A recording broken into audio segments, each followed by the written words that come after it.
अस्सलामुअलैकुम स्टूडेंट्स, मैं हूं डॉक्टर अबीबुर रहमान और आप देख रहे हैं क्वेटा टीवी।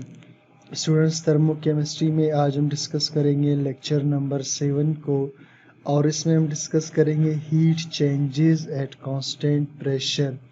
यानी जब हम प्रेशर को कांस्टेंट रखते हो किसी भी सिस्टम में। फ़र्ज़ करें स्टूडेंट्स, ये एक सिस्टम है जिसके अंदर कोई गैस मौजूद है, ठीक। अब हम इसके प्रेशर को अगर कांस्टेंट रख दें, यानी इसे हम कम या ज़्यादा न करें, और फिर इस सिस्टम को अगर हम हीट दें तो हीट देने से इसका वॉल्यूम एक्सपेंड हो जाएगा और इसके प्रेशर और वॉल्यूम में क्या चेंजेस होंगी इसे हम डिस्कस करेंगे heat changes at constant pressure में। चलिए जी, स्टार्ट करते हैं। Heat content of a system. Heat content का मतलब है हीट की मिकदार, हरारत की मिकदार।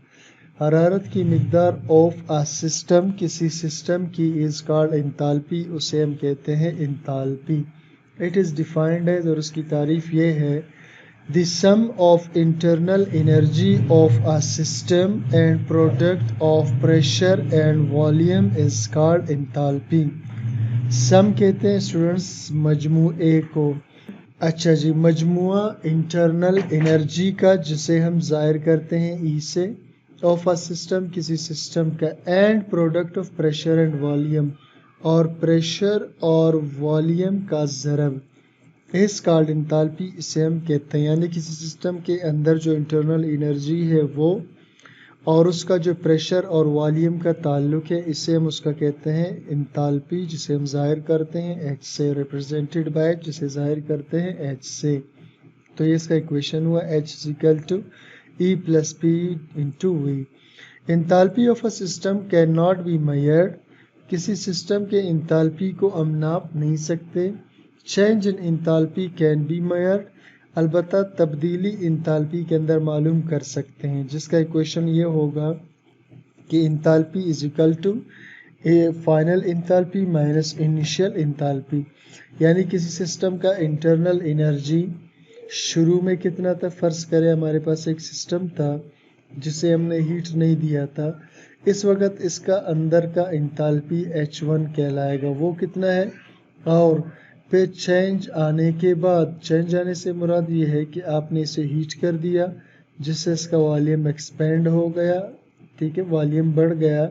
अब इसके बाद इसके अंदर की जो इंथैल्पी है इसमें क्या फ़र्क हुआ है, तो इस दोनों फ़र्क को निकालने के लिए H2 माइनस H1 करके इसे H कह देते हैं, ठीक। तो ये इसका फाइनल इंथैल्पी है और ये इसका इनिशियल इंथैल्पी है। इनिशियल का मतलब है इब्तिदाई, फाइनल का मतलब है आखिरी। यानी उसके आखिरी इंथैल्पी में से माइनस करेंगे फाइनल को। फ़र्ज़ करें आखिरी इंथैल्पी 10 हो और स्टार्टिंग में उसका इंथैल्पी 4 था, तो 10 माइनस 4 कितना हो जाएगा जी, 6 हो जाएगा, ठीक है। तो इस तरह हम चेंज इन इंथैल्पी को मालूम कर सकते हैं। अच्छा जी, अब आगे चलते हैं जी, ठीक है। अब हम जानते हैं कि जी अगर हमारे पास H2 हो, ठीक है, यानी फाइनल इंथैल्पी हो, तो वो इस इक्वेशन के मुताबिक, ये जो क्वेश्चन नंबर 1 है इसके मुताबिक वो होगा E2 प्लस P2V2 के बराबर। और बिल्कुल इसी तरह अगर हम H1 की बात करें, ठीक है, इनिशियल इंथैल्पी की, तो इस इक्वेशन के मुताबिक ये बराबर होगा E1 प्लस P1V1 के। अब स्टूडेंट्स हम क्या करेंगे कि ये जो H2 की वैल्यू है इसे यहाँ H2 की जगह लगेंगे और जो H1 की वैल्यू है इसे हम यहाँ पर H1 की जगह लगाएंगे। तो ऊपर वाला इक्वेशन यानी इक्वेशन 2, ठीक है, इस तरह हो जाएगा। नाउ इक्वेशन 2 बिकम्स, अब इक्वेशन 2 हमारे पास इस तरह हो जाएगा। तो ये H2 की जगह आ जाएगा E2 प्लस P2V2, उसके बाद माइनस का साइन है, और H1 की जगह, यानी इस H1 की जगह ये आ जाएगा E1 प्लस P1V1। अब स्टूडेंट्स इसके बाद हम क्या करेंगे जी, इसको लेंगे हम, ठीक है, ये चेंज इन इंथैल्पी के तौर पर हम इसे लेंगे, ठीक है। तो चेंज इन इंथैल्पी में E2 plus P2V2 minus E1 plus P1V1 हमारे पास आ गया। इसे हम लिख लेते हैं जी इक्वेशन नंबर 3, ठीक है, इसे हम कर लेते हैं इक्वेशन नंबर 3।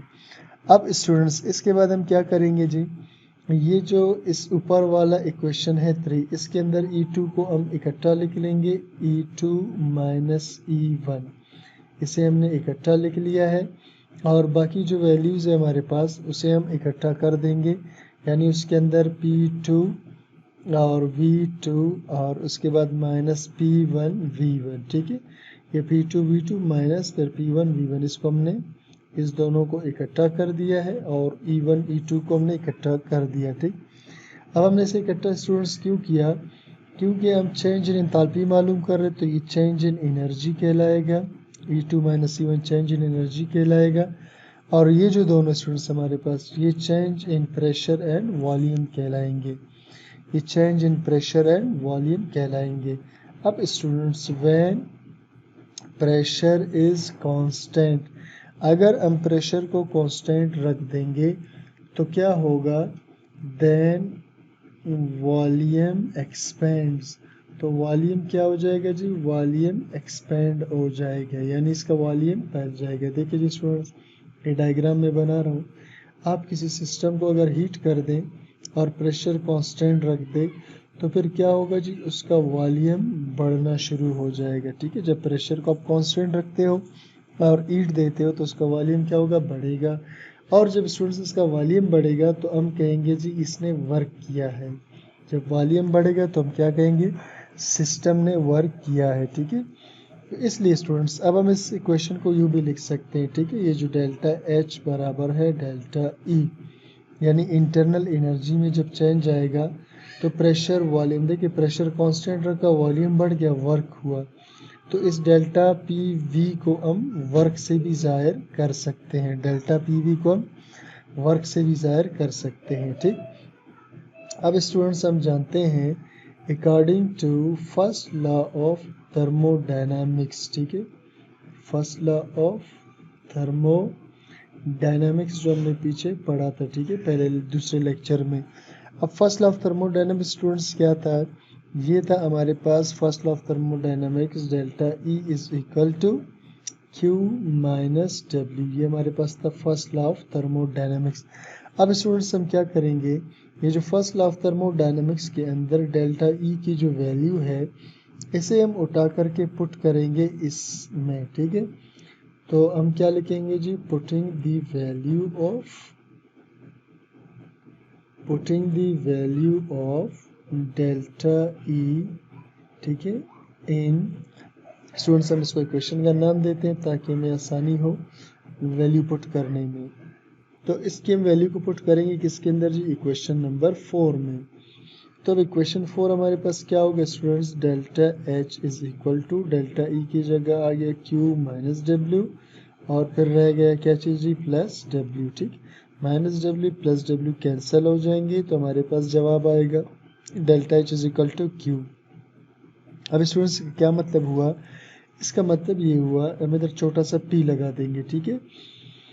अब इसका मतलब ये हुआ स्टूडेंट्स कि अगर हम इफ प्रेशर इज कांस्टेंट, अगर हम प्रेशर को कांस्टेंट रख दें देन, तो फिर heat given to the system, तो जो हम हीट देंगे सिस्टम को से, then heat given to the system, यानी अंदर ये प्रेशर को अगर हम कांस्टेंट रख दें, ठीक, और फिर हीट क्यों देना शुरू कर दे सिस्टम को, तो क्या होगा, देन दिस हीट, तो ये जो हीट होगा विल ओनली चेंज द, ये चेंज कर देगा किसको, एंथैल्पी को, ये चेंज कर देगा एंथैल्पी को। देखिए जी, आपने प्रेशर को कांस्टेंट रखा और हीट क्यों दे रहे सिस्टम को, तो इससे क्या होगा, ये बराबर होगा डेल्टा H के, यानी इससे अंदर के एंथैल्पी में चेंज आ जाएगा। तो स्टूडेंट्स ये था हमारा आज का टॉपिक जिसमें हमने डिस्कस किया है कि हीट चेंज करने से कांस्टेंट प्रेशर पर क्या फ़र्क पड़ता है। तो इससे हमें पता चला कि जी इस फ़र्क ये पड़ता है कि इसका अंदर का एंथैल्पी चेंज हो जाएगा। तो स्टूडेंट्स उम्मीद करता हूँ आपको लेक्चर समझ में आ गया है। कोई चीज़ क्लियर ना हो कमेंट सेक्शन में ज़रूर बता दीजिए और चैनल को सब्सक्राइब लाइक शेयर कीजिए। Thank you.